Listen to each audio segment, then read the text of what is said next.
We are wrestling. We are wrestling. We are wrestling. We are wrestling fans. I am longtime independent wrestling fan Robert. Welcome to the Bronx. It was a great way for WAW to make its debut in the Bronx, New York at St. Helena's. Just before the matches got underway, ring announcer Shane Fair comes out and introduces the voice Pete Rosado, who made the show possible and bringing pro wrestling back to the Bronx, New York after a few years. Pete announces to the crowd that at the next show, which is taking place in the first quarter of 2023, there will be a one-night tournament to crown We Are Wrestling's first ever grand champion and announce 5 participants already in there. And those 5 participants are the All-Father, Darius Carter, Rob Killjoy, Prolific's Isaiah Wolf, O'Shea Edwards, and Dan Moff. Pete also announced that 3 of the matches on this very show the winners of the 3 matches would be getting spots in the one-night tournament coming in in 2023. Then, a few minutes later, the show went on. It was live streamed on Title Match Wrestling. And we kick off the event with a 6-man tag as we see the Miracle Ones, Ichiban, Dustin Waller, and all apologies for not getting the third man's name, as they did battle with Tyree Taylor, Isaiah Wolf, and Marcus Marquis. Apologize if I got his name wrong. They're collectively known as Prolific. Now, this 6-man tag really helped set the tone of the show, and we had quite a crowd for this one, and they were really into this. A lot of good stuff in this match. Can't remember every bit and piece, of course. The end came when Prolific got the win over the Miracle Ones to win the match. And after the match was over, Prolific, for some reason I keep thinking Profilic. For some reason. It's Prolific, I know that. And they even have t-shirts already. Well, they've had them for some time, I believe.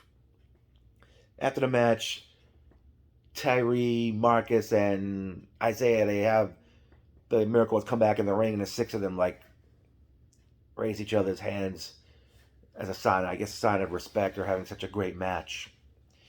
Next up was a singles matchup where the winner would qualify for the Grand Championship Tournament.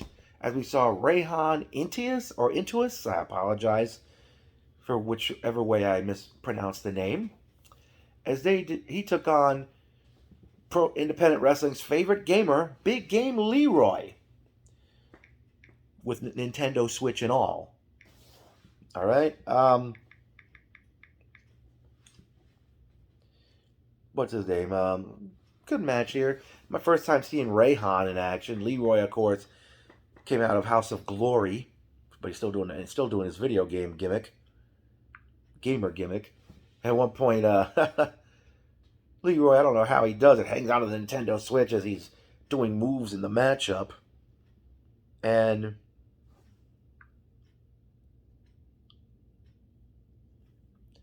eventually he says, "Wait, your turn," and Rayhan gets a hold of the Switch, and as he does, Leroy capitalized on the situation.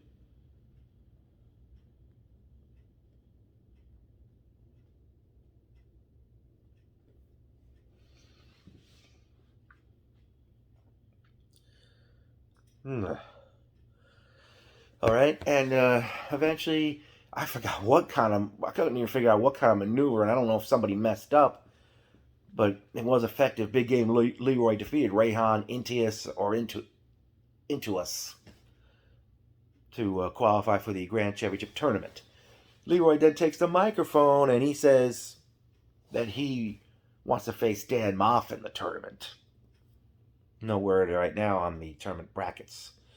Okay, next up we saw a match between The Cure, Lucas Chase, taking on Anthony Gamble. 2 guys that went at it, and pretty good stuff out of both of these men, and they went out to the floor, and great stuff, great matchup these guys had, and again, this crowd was something. I mean, at the time I arrived at the building, the crowd was still coming in, and I don't know if there was a delay. And I don't know, anybody out there can confirm whether or not the crowd was letting in at 7 p.m.? You know? And by the way, and I'll get back to the, well, not really back to the crowd. I will probably get back to the crowd as we go along. But I couldn't believe it. Why? How come? What I don't get is, why didn't we have a proper guardrail set?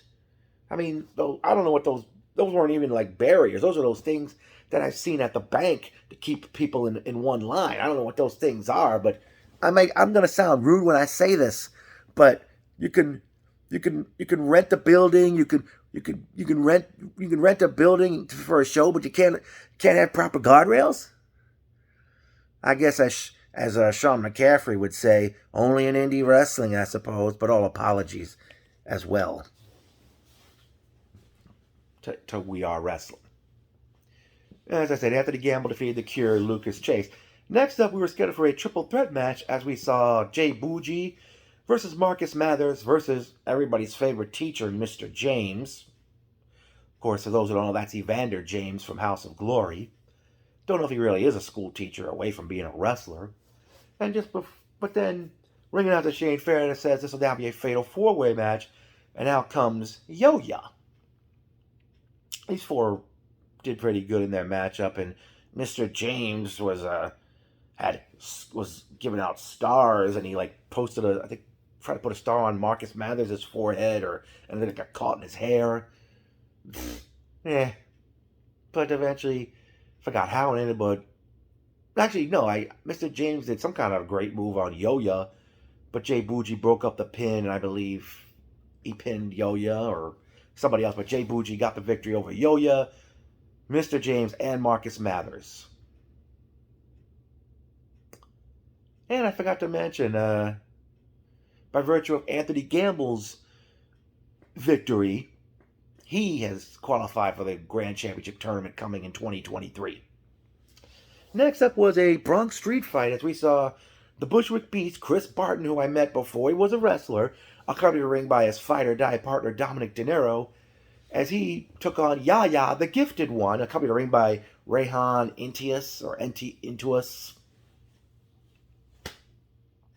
And, Barton brought a fork to the ring. They eventually brawled in the crowd. They would use a metal garbage can on each other.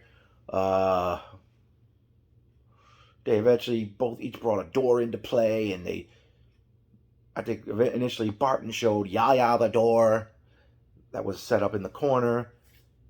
Chairs were brought into play, of course.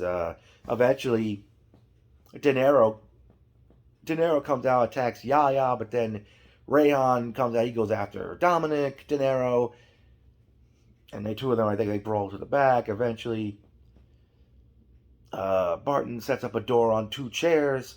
Yaya pushes Barton off the second rope. He goes crashing through that door, and Yaya picks up the win over Chris Barton. And Yaya is now the 8th and final participant for the Grand Championship Tournament to be held in 2023. At that moment, they went to intermission, and I went to get some food, but surprisingly, they ran out of hamburgers, so I had chicken with fries and some good food they have there. And next time, I'll make sure to get food before the show and maybe try to get there a little sooner.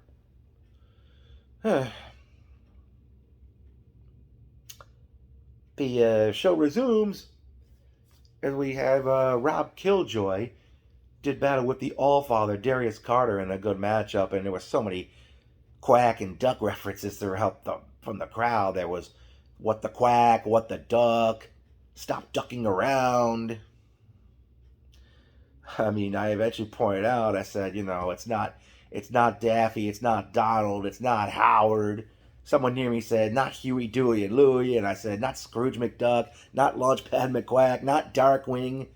And I even went, and then I said, I forgot one more. It's not Plucky. Of course, for those who don't know, that was the Tiny Toon Adventures. I miss those cartoons.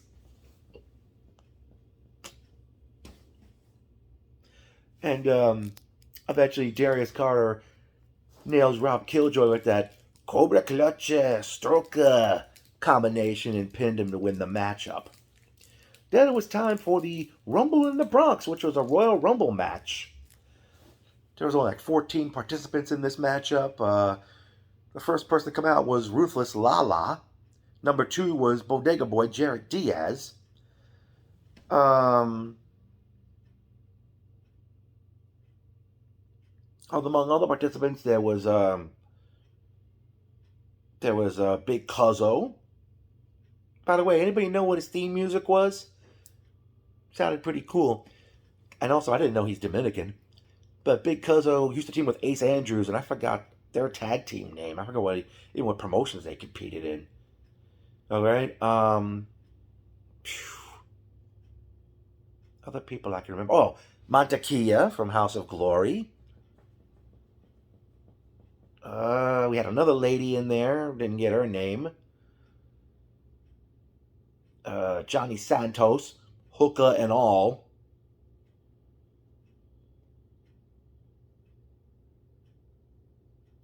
The man who I consider Mr. BWF, Bronco, or is it Bronco International? Can't remember who else. Well, actually, there was one moment. Matt Awesome hits the ring with his chancleta, and for those who don't know, that's like a slipper. And if that he was like hitting Cuzzo in the hiney with it, but then Cuzzo took off his belt. He was chasing Matt Awesome out of the ring and back into the ring. And when Bronco hit the ring, he and Cuzzo were like face to face, and I guess I missed Cuzzo getting eliminated because I forgot who it was, but two guys went outside and there was like one lady sitting like I don't know how many seats away from me. She chopped a guy in the chest, so it was kind of like chop fest with the fans. Who else I can remember in this matchup?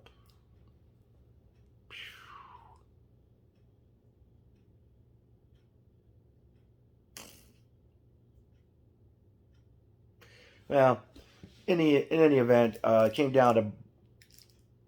Oh, actually, I'm gonna forget this guy. I forgot. I apologize for not getting his ring name, but he had like a vest on. He was dressed up like a construction worker, and I don't know if he got in there right away, but he came to the ring with a broom and dustpan in his hand. He was like trying to sweep up a mess around the ringside area before he finally went in there, or something happened, and he eventually got eliminated. It came down to Bronco, Matt Awesome, Jarrett Diaz. I forgot who the fourth guy was. Can't remember if it was Johnny Santos or not. Wow. And by the way, I know Bronco, he comes out to one of Don Omar's songs. But eventually Matt Awesome eliminated Bronco to win the Rumble in the Bronx. And I have to ask right now, We Are Wrestling. Can Rumble in the Bronx be a yearly thing? I'd like to see that.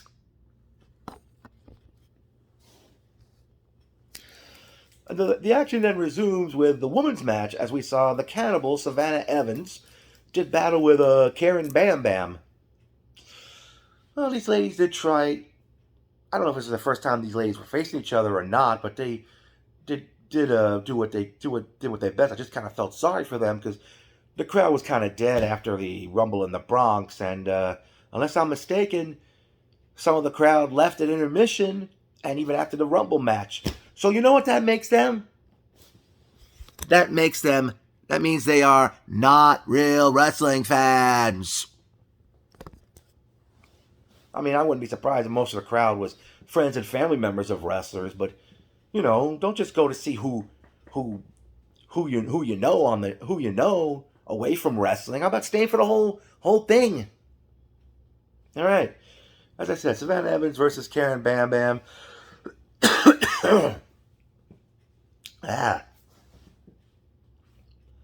They went at it, and Karen Bam Bam picked up the victory, defeating Savannah Evans. I mean, we're WAW. We Are Wrestling. I was thinking, if you could try to have at least have a woman's match at every show. I have a lady in mind, and I actually met her before she was a wrestler. She competes. She's known as Casey Lennox, mostly wrestling down in Florida. I met her way before she was a wrestler. Be great if she could. Be great for her to, you know, be on We Are Wrestling in the future. And then it was what turned out to be the main event, to my surprise, as we saw the kick demon Janai Kai take on Speedball Mike Bailey. Now, these two really took it to each other, and not surprisingly, a bunch of kicks. Surprisingly, the fans didn't bring up too many martial arts references. The end came when Mike Bailey made Janai Kai submit to a Boston Crab. He tried to put that on her throughout the matchup, and after the match, they basically bowed and shook hands to end a great night of wrestling from St. Helena's.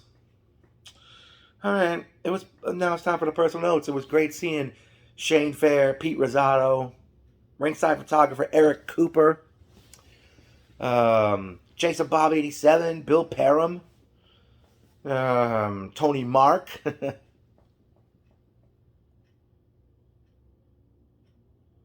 Who else can I think of here?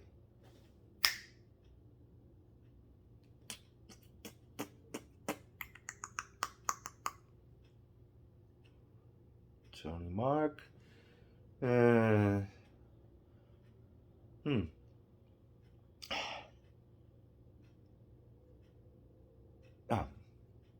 okay. Sorry.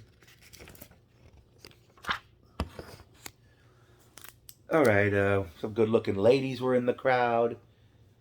I have to say,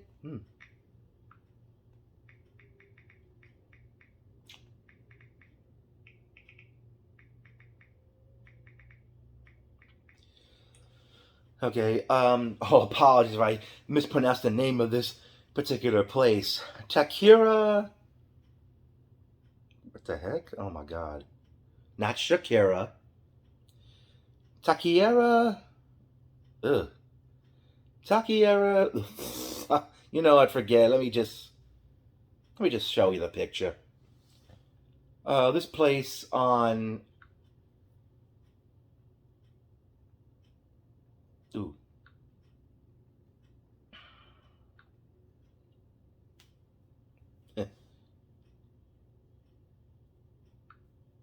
Okay, this particular place on Starling Avenue, right by Olmsted Street, they got some pretty good food there.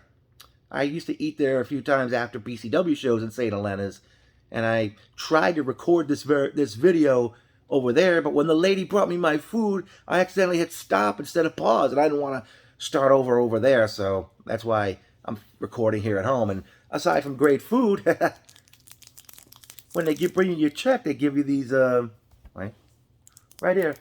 Taking a good look at it, but, I'll hold it. There we go. To give you some complimentary gum to go along with it. Alrighty. Well, definitely. Well, no, again, no return date was announced, but it was announced that in early 2023 will be a one-night tournament to crown We Are Wrestling's first ever grand champion. Like I said, we have the 8 participants of the tournament are the Allfather Darius Carter, Rob Killjoy, Isaiah Wolf, O'Shea Edwards, Dan Moff, Big Game Leroy, Anthony Gamble, and the gifted one, Yaya. Be interesting to see who faces who in the first round of that very tournament. I will say,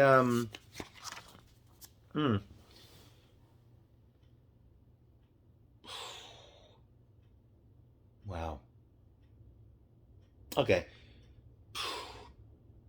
By the way, I'll say this right now: Shane Fair, P. Rosado. Next time I see both of you gentlemen, we gotta have photo pictures, man.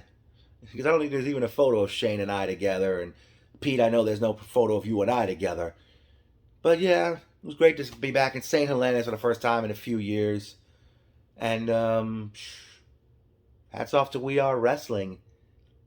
And I hope there'll be more.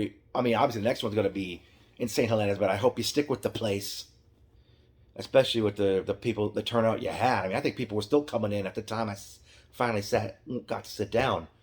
So hats off to you. We are wrestling, and and I will definitely come back. We are wrestling. We are wrestling. We are wrestling. All in the name